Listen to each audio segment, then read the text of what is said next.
Due to the pandemic, more and more people are relying on their local news to help guide them through the pandemic. And it doesn't get much more local than hometown life. With us on the show is going to be Shelby Tankersley. Great to have you with us, Shelby. Hi, Ronnie. How long have you been a reporter? I graduated with a journalism degree from OU in 2018, and I've been working in the field since then. So, what's it been like for you as someone who is fairly new to the industry during this crisis? It's definitely interesting. We've all, I think I can speak for our whole staff at Hometown when I say we've all learned a lot. We do a lot of things remotely. Now we don't see people face to face as much, but the pandemic's been a really good learning experience as someone who's newer to the field. So. Does it make it easier or harder for you to be able to get a hold of some of the people you're trying to interview? Um, I think when everyone was at home during the initial lockdown, it was really easy to get a hold of everybody. You could text everybody, but I wouldn't say that's changed a whole lot. So with that, you're in the office now, but you said that you rarely go into the office these days? Yeah, we don't go to our office to meet together very much. We do a lot of stuff like this, or we're talking on Zoom or Teams. How is that for you? I mean, because it could be hard not to be able to get those organic conversations with some of your coworkers. We all definitely miss each other. We did get to see each other in person once outdoors and distance in the summer. But yeah, we all definitely miss each other and look forward to the day that we can all, work and collaborate in person again. So, Shelby, let's go ahead and talk about your news coverage. What do you mainly focus on? I'm a community reporter, so I do everything that's not crime, business, or sports. I cover Livonia, Westland, Farmington Hills, and the city of Wayne. What's been the biggest story for you to cover? Biggest story: Livonia hired or not hired. They elected their first female mayor in 2019. That was a really cool story. The two candidates were both women, so it was really really cool to cover that story. Lately, I've been covering a superintendent resignation and search for the Farmington Public Schools District, and that's been a big ongoing story. So with that, because there's a little bit of scandal behind that, Mm-hmm. the whole story in the Farmington with the school board members as well. How do you think that's taken? Do you want to fill us in first for those who aren't familiar with that story? Fill us in on the story and what's been going on. So in May of 2019, the district hired Bob Herrera as their new superintendent. He had replaced somebody who had been there for a long time. And in November of last year, so less than 2 years on the job, Bob resigned. He said it was because he was being harassed by a school board member. And when Bob resigned, Pam Green and Terry Johnson, who at the time were the president and vice president of the school board, they both resigned in almost solidarity with him. They both said they really liked him and that they were disappointed that he was leaving because of the school board, and so they decided to step back as well. And because it was an election year, the board has 3 new members. They're also going to have to appoint somebody because of the vacancy left by Pam Green. And they're trying to move forward with a new board. They have a new majority on the board, and find a new superintendent. So that's where they're at.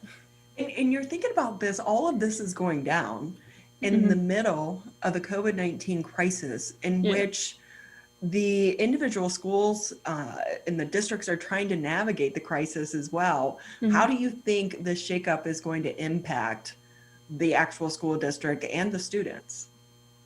Yeah, I mean, I definitely think it was a certain amount of stress for the district. Farmington's one of those communities where about half the community would really like to go back to in person, and about half the community would rather stay online. So they were gonna make people upset no matter what they chose. Their elementary school students actually went back to in person school for the first time this school year today. So they are moving forward with that. Their middle and high school students are scheduled to go back next week. The interim superintendent that they picked, her name is Bobby Goodrum. Bobby's been with the district since 2007. She's familiar with them, so I think there's some confidence that because she knows them and how they operate, she'll be able to steer the ship until they find a more permanent replacement. I've had to cover a few of these superintendent searches in the past. It's not an easy process. It's No. very lengthy as well, but it can also get expensive. Yeah, and with Bob's resignation, they will be paying him out through the rest of his contract, and they will be paying him some. So they will likely have a period where they're paying for two folks to kind of have that job, if that makes sense. But they're in the process of searching for a search firm right now. On the 26th of this month, they'll be interviewing some candidates who will help them find a superintendent. So did Bob Herrera, who resigned, did he get any type of severance then? Yes. What is that?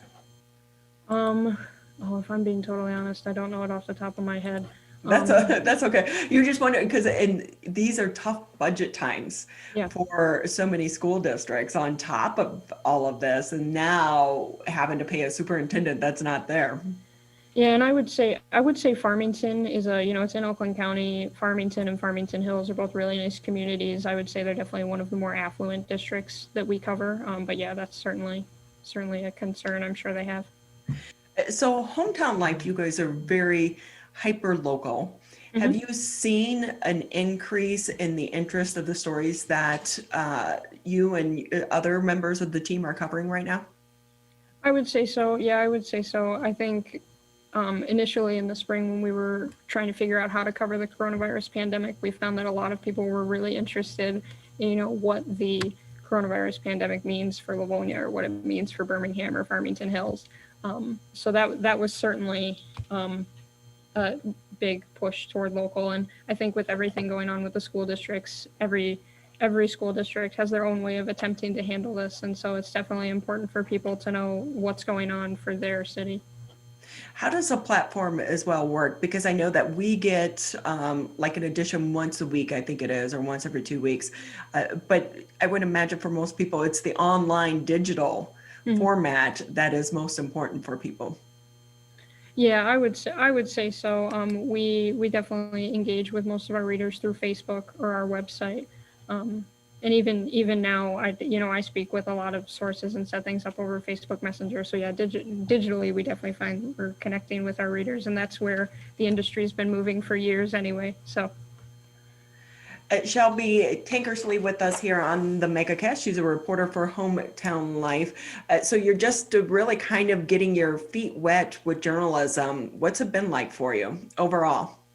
I like it. One of the things I really love about journalism is that I get to meet people who I would never otherwise encounter in my everyday life. I'm sure you find that too.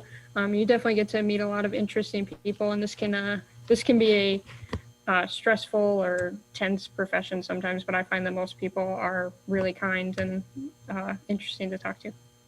So a lot of your reporting has to do with, education or some of our government officials as well. Has it made it easier because of Zoom and so many meetings being on Zoom right now as well?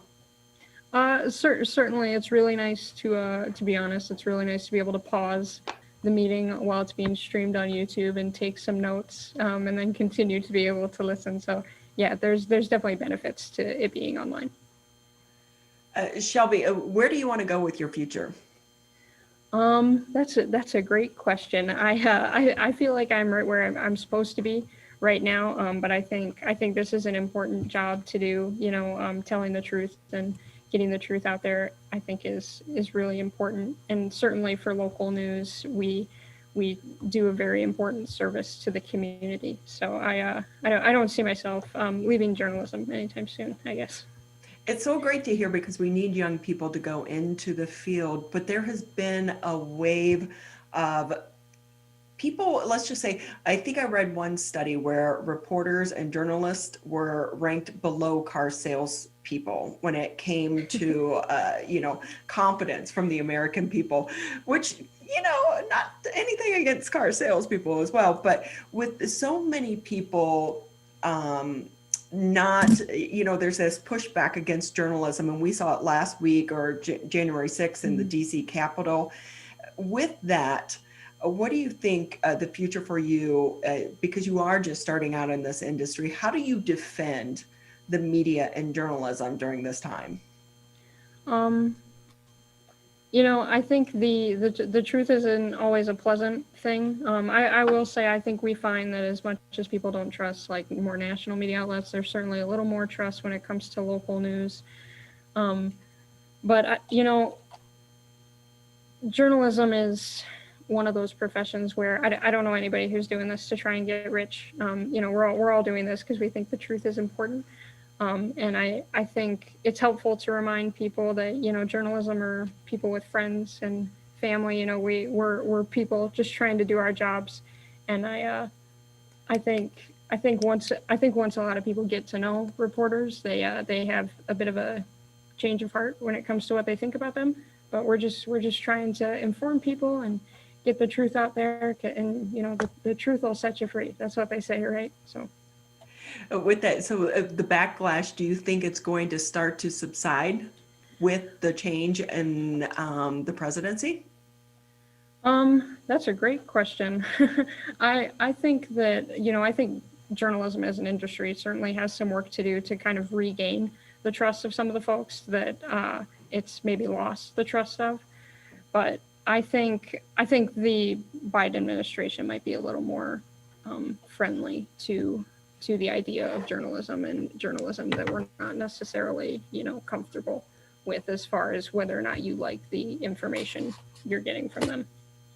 So one of the things as well that I've noticed, so some of the Republicans here in the state of Michigan have been pushing for more transparency in our state government as well as our local governments, trying to push for new bills and procedures allowing, for uplifting of some of the FOIA laws. And FOIA, for those that don't know, is Freedom of Information Act, and it allows for individuals to get some of these documents and the information from our governments, because we've learned so many times that those that we elect to lead our nation, while they may say something in a press conference or for a 12-second soundbite, that's not always the case if you can get the actual documents to show otherwise. And I know some of the Republicans here in the state of Michigan, Representative Berman is one of those pushing for transparency within our government. Where do you stand on that issue? Have you run into any roadblocks in trying to get some of the information that you need as a new reporter, but also as an individual during the COVID-19 crisis? Because a lot of, city employees aren't actually in the offices right now. I mean, as a reporter, I obviously think FOIA is great. FOIA is a huge tool for me in doing my job. It's something I use relatively often. In our communities, I have not run into any roadblocks as far as FOIA goes. I think a lot of our municipalities are respectful of the fact that we do our work in the public interest. But yeah, I mean, FOIA and people being able to access those documents in a paper trail paints a very clear picture for people. So I think that's great. It's a great tool that we have. Yeah, and we like to remind people, a lot of times too, FOIA is not just for reporters. People just assume it's a reporter thing, and it really isn't. It's for the general public as well. And so I know lawyers use it a lot of times as well. One thing too, sometime, because I'm a fan of FOIA the FOIAs. So you can put in a FOIA request to request what other people are putting in FOIAs for. It's always an interesting little story on the side for you as well.